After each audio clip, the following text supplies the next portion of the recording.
As always, I say Tolcade Mila Fulcher Roivalig. You're all extremely welcome, 100,000 welcomes, even though we Irish like to claim a lot of this city. I can't quite claim this building, but in our introduction, we're telling you that we're in a room of Ireland for a short while this evening. And another Irish term, as I look back in the room, Scaha Céile Warren Nadini, it's in the shelter of others that we live. We're actually delivering this lecture this evening in the shelter of Nelson Mandela, which I think in itself is not just poetic but important, as in a little while I look forward to giving the floor to the current chair of the elders who stepped into that important seat, our former president Mary Robinson, who is chair of the elders today. So welcome, ladies and gentlemen, to our what is an inaugural lecture, our first lecture in a series of lectures with Fordham University. And we are really delighted and honoured that Mary Robinson has agreed to deliver that first lecture. We in Ireland really like to see ourselves in our hearts, as well as in the way we act on the global stage, as humanitarians. I think that humanitarian response of Irish people was seen, of course, through centuries in our work as missionaries internationally. But I think it's important that we say today that it's still fundamentally at the heart of our foreign and our security policy. And we see the UN as playing the central role in that. We decided that we would work with Fordham on this lecture series because we're concerned that the nature of humanitarian need itself is changing. Indeed, what we understand as humanitarian need is changing. We see conflict as a key driver. We see climate as a key driver, displacement as a key driver. We're not convinced that we best understand how we, as member states at the United Nations, nor importantly, as member states that cooperate with each other at the United Nations, particularly in the broader context of peace and security, that we actually understand both the nature of that humanitarian need, but also the nature of the kind of assistance that we're delivering, and indeed moving it further forward, looking at the whole question of what humanitarian law means in this very fast-moving, complex international environment. So we're hoping that the Ireland at Fordham Humanitarian Lecture Series will bring a new perspective. We'd like to think maybe some of that might be an Irish perspective to exploring the challenges, how they affect us, how they affect policymakers, but importantly, how they affect the people who deliver humanitarian need on the ground. And I'm thrilled that we have a number of humanitarian assistance frontline workers with us this evening, because that's where we want to also ensure that we're paying attention. This series is really built on the shoulders of and holding hands with the extraordinary work that's underway, technical and academic expertise at Fordham in the Institute of International Humanitarian Affairs. And we're thrilled to have Brendan Cahill with us this evening, to have the Assistant Provost of Fordham here. It's a partnership that matters hugely to us. We'll speak to the Irishness of our relationship later. The intent for this evening is that we would inform a bit our own national understanding, Ireland's understanding of how these issues interact, in particular with the work of the Security Council, where we aspire to be sitting as an elected member. For us, the humanitarian aspect of anything we can bring to that council is absolutely critical. And so we're now in the process of trying to think through, with your inspiration, how we can best do that. We will have further events in the form of lectures and workshops that will look at the different challenges as we go forward, and there will be a compendium of these lectures later. With Mary's permission, with President Robertson's permission, we will put her entire lecture this evening on our website, and we're also tweeting and streaming live this evening. I'm now going to give the floor to Brendan Cahill, the Executive Director of Fordham, to give us a few remarks before we invite Mary to speak. But we're thrilled that you're here, and thank you for taking the time. So, Brendan.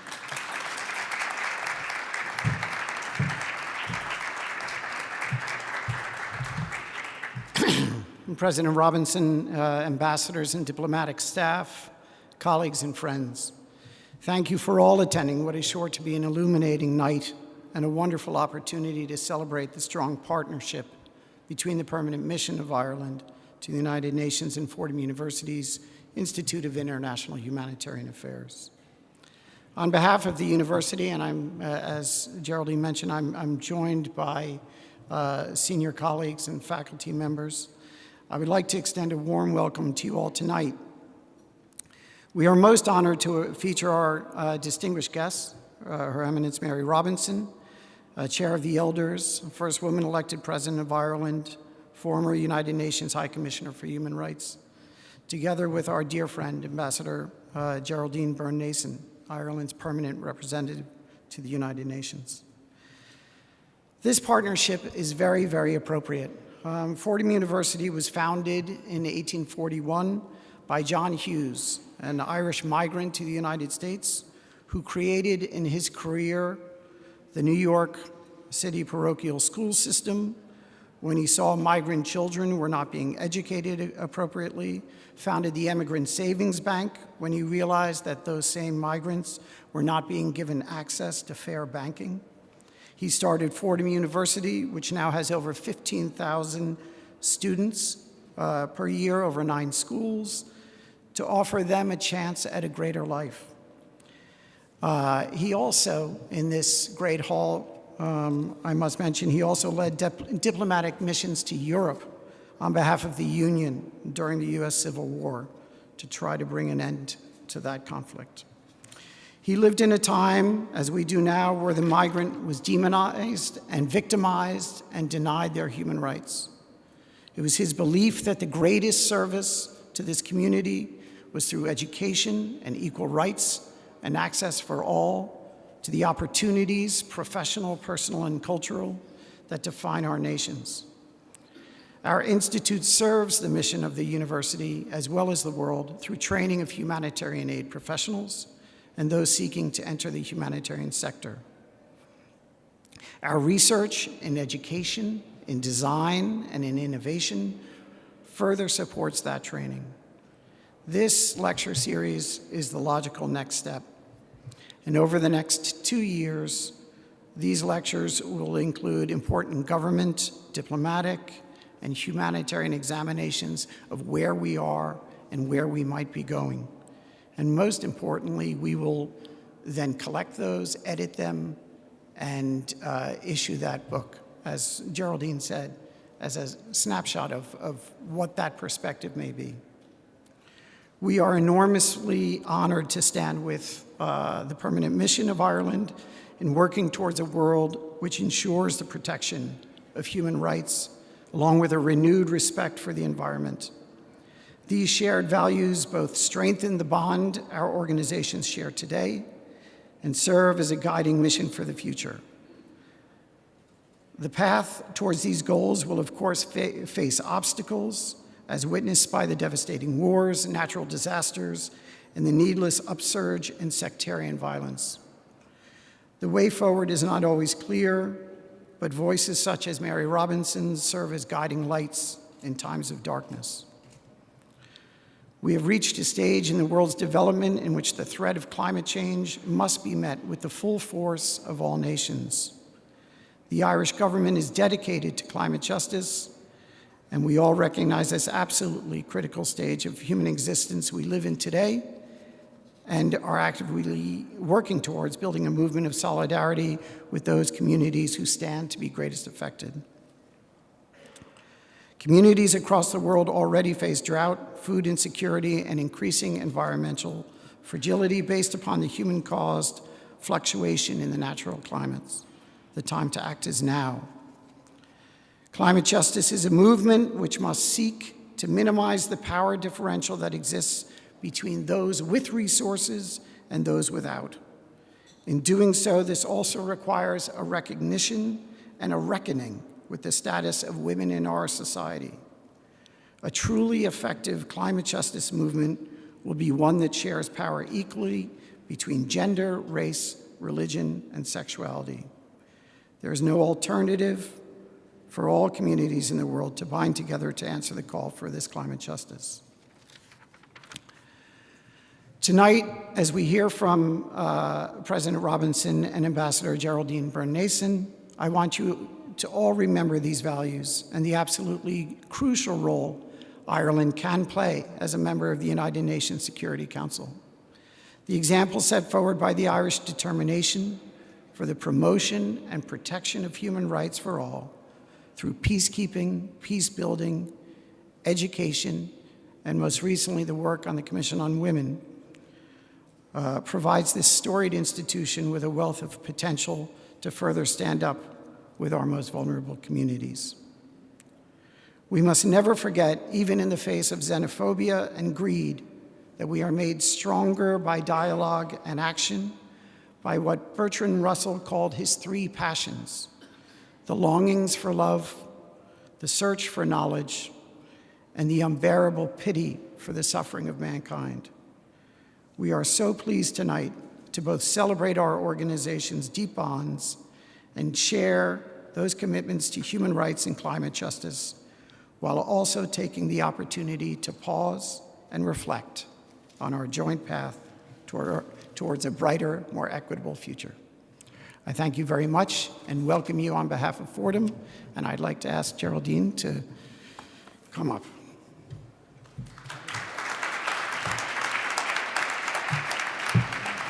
Ladies and gentlemen, a deep honor to introduce the incomparable President Mary Robinson.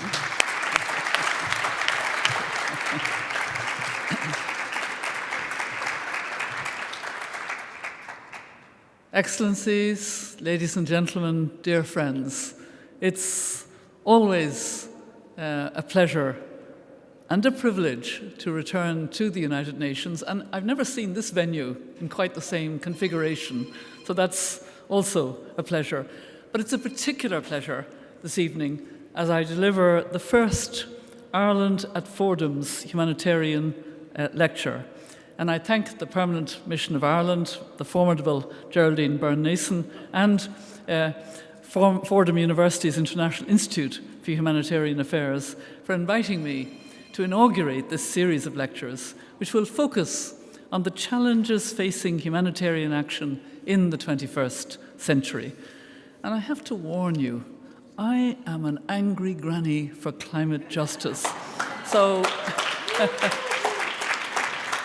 you're going to have to put up with quite a long lecture. You know, I've put a lot of thought into what I want to say, and you are a wonderful captive audience, you know, here in the United Nations. So be patient. As you've heard, Fordham University has a long and venerable connection to Ireland. Indeed, I was delighted as President of Ireland to speak at Fordham's Rosehill campus in 1995 to mark that institution's 150th annual commencement. And this new collaboration between Ireland and Fordham will build on their shared commitment to exploring the challenges facing policymakers and humanitarians in the 21st century. Over the last century, we have made progress in addressing humanitarian and development challenges. However, as you've already heard signified, there are significant risks to our continued progress. Our commitment to strong multilateral responses to major crises is challenged when we need it most. At the same time, conflicts are increasing in number, are becoming more protracted and fragmented, and pushing unprecedented numbers of people into humanitarian need. I think it'll come as no surprise to you when I say that I believe climate change, which poses an existential threat to all humanity, is playing an increasingly central and destructive role right across the range of issues that the United Nations strives to address. As chair of the elders, I'm dismayed that we could reverse the development gains of the last 100 years, not because we cannot act, but because we will not act. The need to act and act fast is the message of marchers and school strikers, school children, that we've seen in recent months. We hear these voices not only in the West, While the links between climate, poverty, fragility, and insecurity are only beginning to be fully understood, there's little doubt that the links exist most for those who are living this reality every day. As Hindu Ibrahim, a young woman and a good friend, and an activist from Chad, told the Security Council last year, and I quote her, "My people are living climate change. Climate change has an impact on their daily lives and gives them insecurity. When they sleep at night, they dream that they will wake up the next day and be able to get food or water for their children. They also dream that if someone gets to the resources before they do, they will have to fight for them." Climate change is not just an issue of atmospheric science or plant conservation. It is fundamentally about human rights and the protection of people. When we think about the Universal Declaration of Human Rights and the core principles it promotes, it's abundantly clear that the impacts of climate change are rapidly undermining the full enjoyment and full range of human rights. It's quite often the most vulnerable who are facing loss of their right to life, to food, to safe water, to shelter, and to health. Last year's Intergovernmental Panel on Climate Change report clearly outlines that our basic human rights stand to be eroded due to the climate crisis. Risks to health, livelihoods, food security, water supply, human security, and economic growth are all projected to increase with global warming at 1.5 degrees Celsius and to increase further to a danger level with 2 degrees Celsius. In 2016, as the Secretary General's Special Envoy on El Niño and climate, I saw for myself, with Machario Kamau, who was also a Special Envoy for El Niño and climate, the existing phenomenon such as El Niño and La Niña are compounded by climate change. And I saw the real humanitarian consequences for poor people, particularly for women. Now the evidence is building. The number of people going to bed and waking up hungry is on the rise. The 2019 Global Report on Food Crises tells us that climate and natural disasters push 29 million people into situations of acute food security in 2018, mostly in Africa. Unpredictable seasons in rural areas are dramatically affecting rural peoples, especially women's livelihoods, undermining the ability of farmers to grow and provide food, and the ability of communities to access health and education services. Likewise, the increasing frequency and intensity of extreme weather events as a result of climate change is leading to an increase in displacement of people and communities. 23.5 million people in 2016, according to the WMO. I was very moved recently when my fellow elder, Graça Michel, described the devastation she saw after a recent visit to Beira in her beloved country, Mozambique.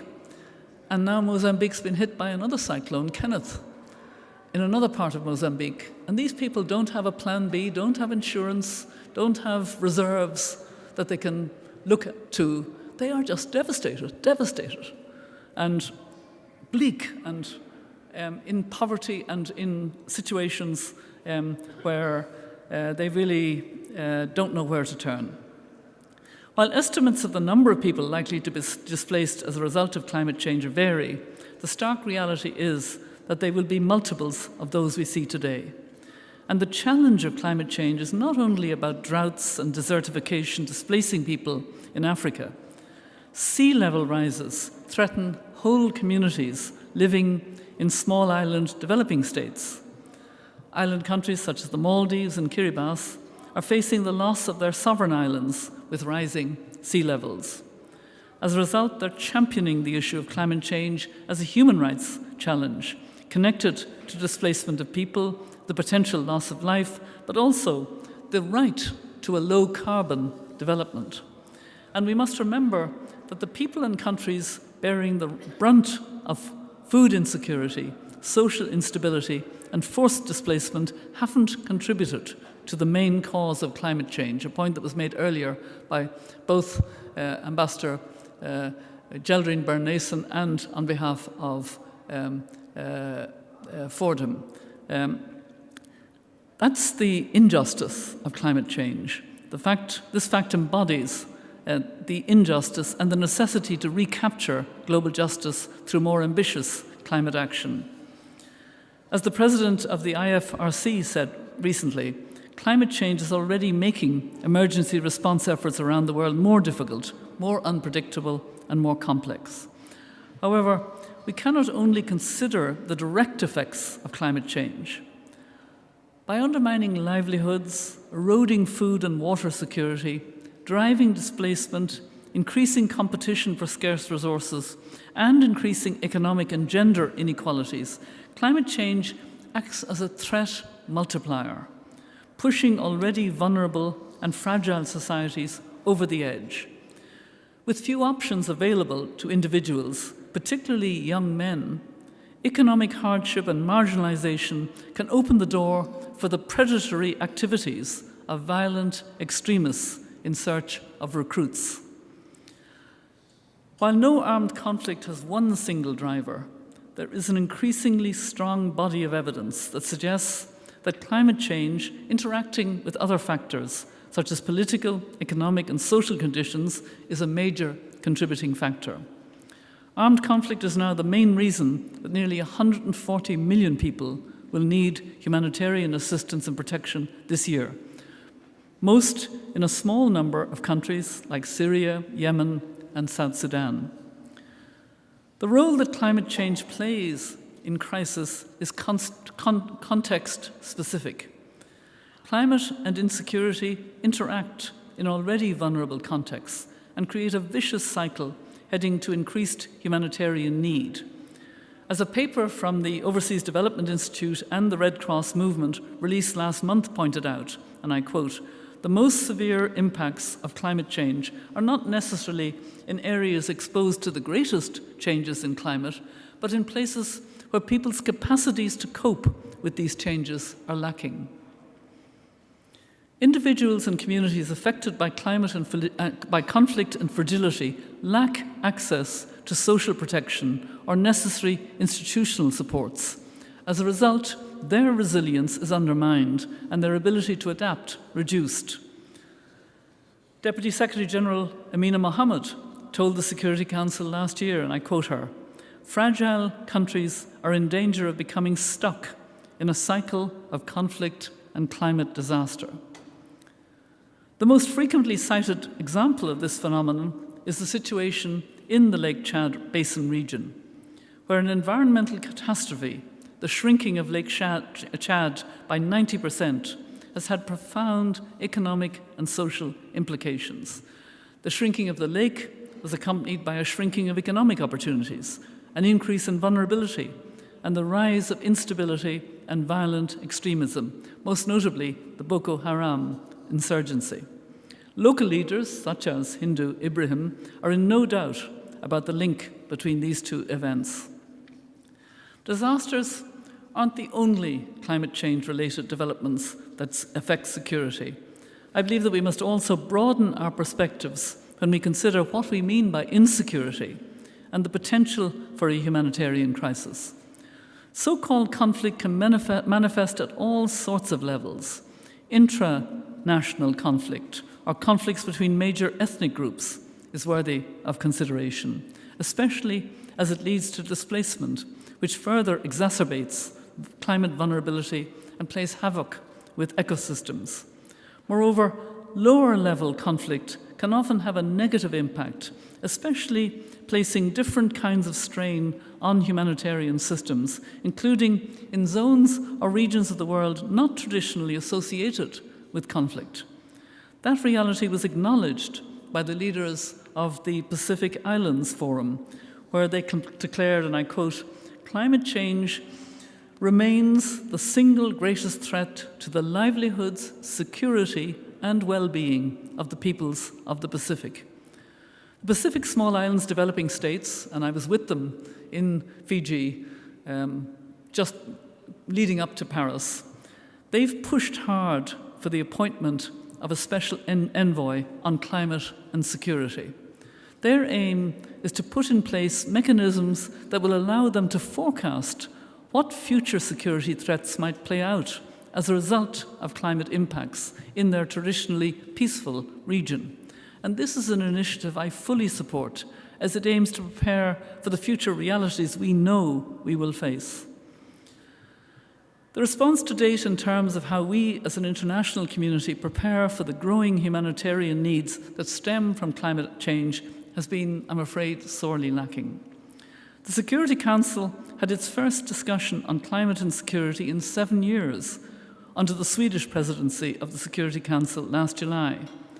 This was followed last January with an open debate under the Dominican Republic's Council presidency.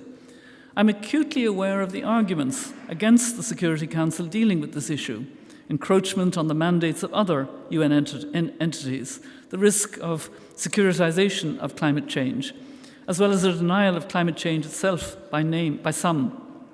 However, we, the elders, believe that it's time for the Security Council caught up with the reality on the ground, the reality for the communities that Hindu Ibrahim gave voice to when she spoke to the Council.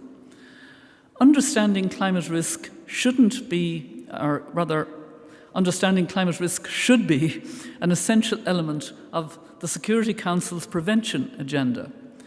By deepening its understanding of how climate change is interacting with other drivers in the individual country context on its agenda, or with the potential to reach its agenda, the Council can meet its responsibility under the Charter. Doing so doesn't mean that the Council is encroaching on the mandates of other UN entities, only that it considers all factors at play in a given context. It's encouraging that the Council has begun to move in this direction, with its recognition of the need for adequate risk assessment and management strategies relating to the adverse security effects of climate and ecological factors in a number of geographical contexts, including the Lake Chad Basin, the Sahel, and the Horn of Africa. However, in order for members of the Council to carry out their work, there's a need for better understanding of climate-related security risks across all of the Council's files. This requires better reporting from the field that includes climate risk assessment as standard. Reporting needs to be integrated with an analysis of how the different drivers of conflict are interacting with one another. The interagency initiative established by the Secretary-General is a welcome move in this regard. Outside of the Security Council, the humanitarian community has recognized the challenges it faces in responding to the growing humanitarian needs as a result of climate change and conflict. The World Humanitarian Summit Chair's summary recognized that humanitarian assistance alone will never adequately address nor sustainably reduce the needs of the world's most vulnerable people. Rather, a new coherent approach is required based on addressing root causes, increasing political diplomacy for prevention and conflict resolution, and bringing humanitarian development and peace-building efforts together. In my view, there are 3 elements that are needed to form the basis of this new approach. Firstly, and this won't surprise you, climate justice. This is a concept that I've championed for some time. It links human rights and development to achieve a human-centered, a people-centered approach, safeguarding the rights of the most vulnerable people and sharing the burdens and benefits of climate change and its impacts equitably and fairly. Climate justice is informed by science, responds to science, and acknowledges the need for equitable stewardship of the world's resources. Climate justice is a transformative concept. It insists on a shift from a discourse on greenhouse gases and melting ice caps into a civil rights movement with people and communities most vulnerable to climate impacts at its heart. Humanitarian action must put this concept at the center of its efforts, particularly when engaging climate-related impacts. Part of this climate justice approach is a recognition of how men and women are affected by climate change in very different ways. For example, In many communities, women are the primary food producers and providers of water and cooking fuel for their families. So any changes in climate or disasters that affect these roles not only impact on women's ability to provide, but also on the community as a whole. It's for this reason that women must be at the forefront of the response. Women are best placed to identify the needs and vulnerabilities of their communities and should be consulted and should be involved in decision-making on climate adaptation, humanitarian preparedness, and response. Climate justice doesn't just cut across countries and societies, it cuts across generations. How we safeguard future generations. What kind of world do we want to leave to our children and to our grandchildren? Can we proudly stand here today and say that their lives will be more prosperous, more equal, and fairer than our own? In fact, tomorrow's leaders may well be frustrated and angry by our inaction today. We need to anticipate and integrate the needs and concerns of future generations to better inform the decisions that we make today. So that's the first point, climate justice. Secondly, we can no longer afford to regard the 2030 Agenda and the Paris Climate Agreement as voluntary and a matter for each member state to decide on its own. And I was here when this was all negotiated, and I do believe this. It's clear from the IPCC report that the full implementation of both the 2030 Agenda and the Paris Climate Agreement has become, in reality, imperative in order to save future generations from an increasing level of humanitarian disaster and need. Delivering on the goals we have set ourselves in the 2030 Agenda for Sustainable Development and the Paris Climate Agreement, as well as the Sustaining Peace Agenda, would not eliminate the challenges ahead, but it would significantly improve our ability to address them. At the same time, without reaching the furthest behind, we will never realize the 2030 Agenda. The more just, equal, sustainable and prosperous societies envisaged in the 2030 Agenda would be much better able to respond to the challenges of climate change. However, delivering on the promise of the SDGs will mean accepting profound changes in the way we live our lives. Are we ready for such a transformation? Making it happen will require a change of mindset at the global political level. Limiting the increase in global average temperatures to 1.5 degrees would substantially reduce the risks and effects of climate change, particularly on those communities least able to respond. However, we must ensure that the most vulnerable communities who face the worst impacts have access to international support and financing for adaptation to impacts that will happen irrespective of limiting global temperature increases. Likewise, those working in fossil fuel industries cannot be left out. We need more funding for just transition, for adaptation solutions, and for technology. The financing is there, I have absolutely no doubt about that. But we need to work harder and more collectively to make it work for those in the front lines of climate change. Rebalancing our approach to peace and security in line with the Sustaining Peace Agenda means investing in early warning and prevention, as well as tackling the root causes of conflict, including human rights violations. The Security Council needs to act before the first shots are fired. A whole-of-organisation approach is needed from the UN, but this must be aligned with inclusive, nationally led processes, as well as the efforts of regional organisations. In post-conflict contexts, the Peacebuilding Commission has an important role to play in bringing all of these pieces together. But how do we get this political will? How do we get this political will and sense of global solidarity needed to make this a reality? I believe it's through the emerging movement for climate justice, putting pressure on governments and on business, particularly the fossil fuel industry.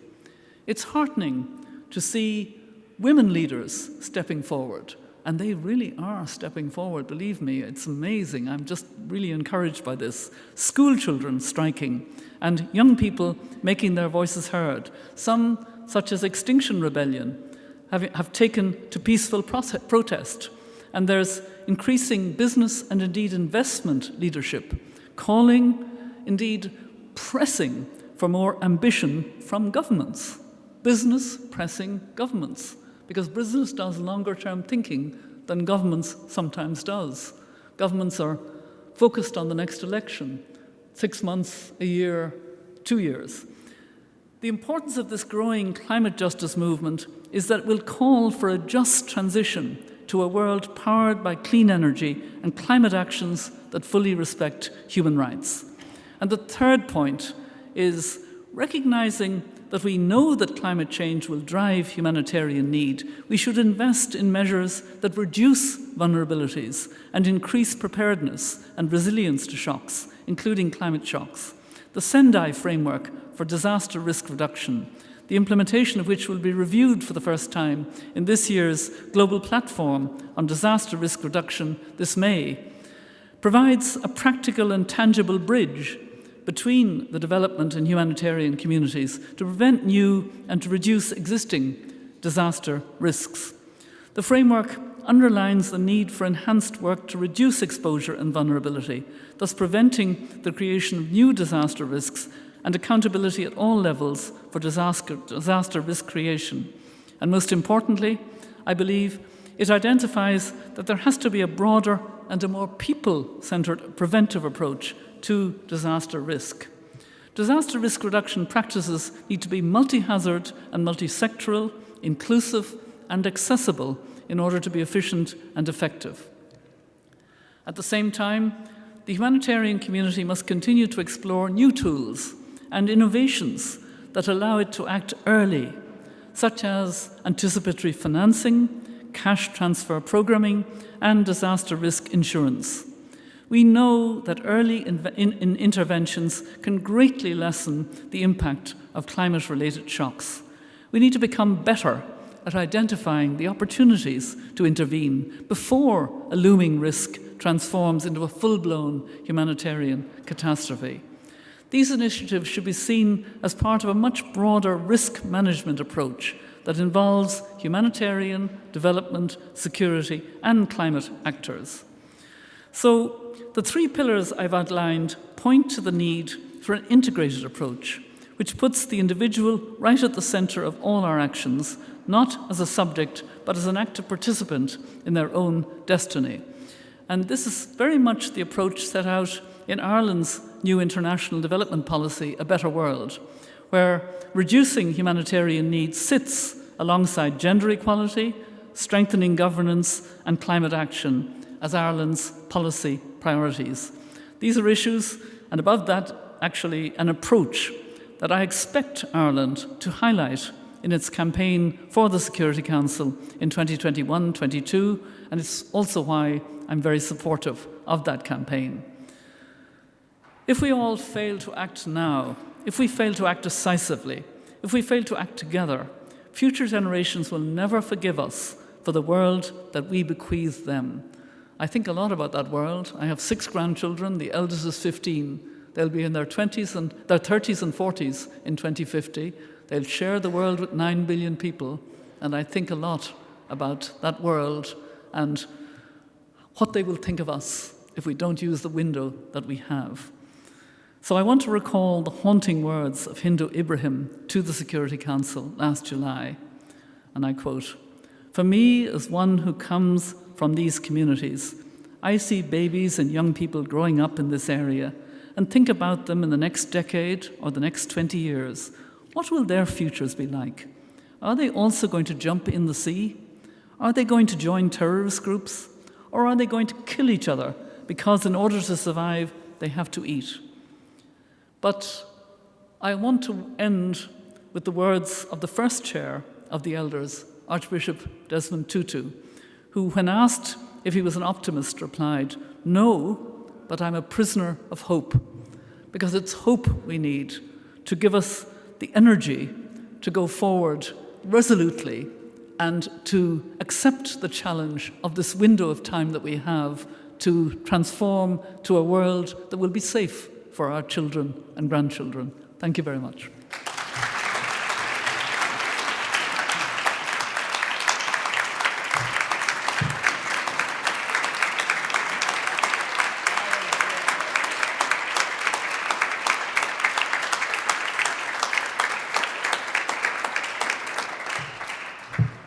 Ladies and gentlemen, there you have it. I can't think of a more passionate or inspirational inaugural lecture. Thank you very much indeed, Mary, President Robinson. We'd like to invite you all to mark our inaugural lecture with a small glass of something to your left. And once again, thank you for coming. We look forward to seeing you at the next lecture to be announced. And thank you sincerely to Fordham for co-chairing this with us. Thank you.